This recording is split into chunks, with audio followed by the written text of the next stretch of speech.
আসসালামু আলাইকুম প্রিয় গাইস। আসলে ঈদের ছুটির দ্বিতীয় দিন অফিস চালাচ্ছি। অফিসে চলে আসলাম। ইনশাল্লাহ দোয়া করবেন সবাই। অফিসে কাজ করার জন্য আবারও প্রস্তুতি নিয়েছি। দীর্ঘ 1 বছর পর 7 দিন ছুটি কাটানোর পর চলে আসলাম আবারও কর্মস্থলে। কর্মস্থলের দ্বিতীয় দিন যাচ্ছে। আপনারা অবশ্যই অনেকে গার্মেন্টস কর্মস্থলে অনেকে দিতে পারেন নাই।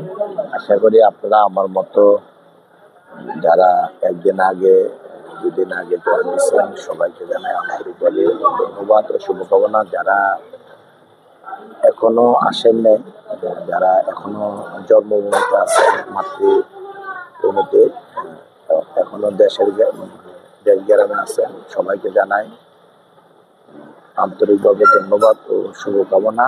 আপনারা অবশ্যই কর্মস্থলে জয়েন দিবেন, এই যে আশাবাদী, ভালোভাবে আসবেন, সুস্থভাবে আসবেন, সবার কাছে এটাই দোয়া কামনা রইল।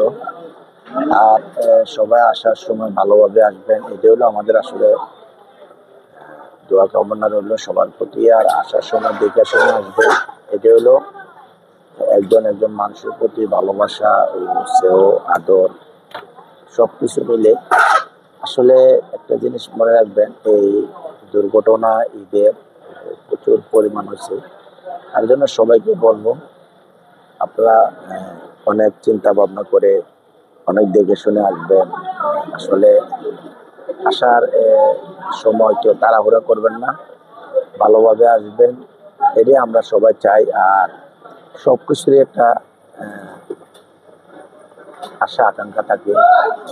দেশে আপনার জন্মস্থানে যে যারা যায় তাদের একটা আবেগে কাজ করে। বাপ মা, ভাই বোন, আত্মীয় স্বজন থেকে আসারা প্রায় বিগত 1 বছর পরে যাইয়া ঈদে আসার ভিতরে অনেক কিছু আসলে এফেক্ট থাকে মানুষের। আর সবকিছুই মানুষের একটা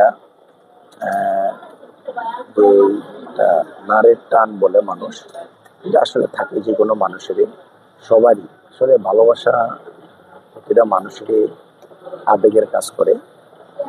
আপনি যখন আমরা যাই তখন তাড়াহুড়া করে জন্মস্থলে যাই, যাওয়ার পরে এই যে মানুষের আত্মীয় স্বজনের একটা ভালোবাসাতে আমরা আটকে পড়ি।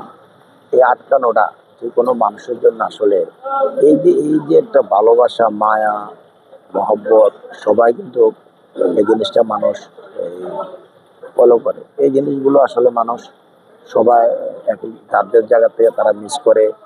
আপনার ছুটি কাটায় আসার পর অনেক কয়েকটা দিন মনটা খারাপ লাগে। আত্মীয় স্বজন ফিরে আসলো, মা, ভাই, কেউ বউ বাচ্চা, আসলে দাদা দাদি, নানা নানি সবাই ফিরে আসে। আসলে এই জিনিসটা সবারই একটা আবেগে কাজ করে।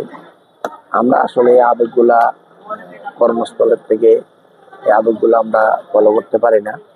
আমরা আশা করবো সবাই ভালো ভাবে মনটা যেন আমরা কন্ট্রোল করতে পারি। তা আবেগে আপ্ত না হয়ে আমরা রাজ্যের জায়গার থেকে যেন আমরা সবাই একত্রে মানে মিলেমিশে কাজ করতে পারি। আনন্দ ভর্তি থাকলে আসলে সবকিছু ভুলে যাওয়া যায় ইনশাল্লাহ। আশা করি আপনারা দূর দূরান্ত থেকে আসবেন, সবার প্রতি ভালোবাসা রইল, শুভকামনা রইল। ভালো থাকবেন, আল্লাহ হাফেজ।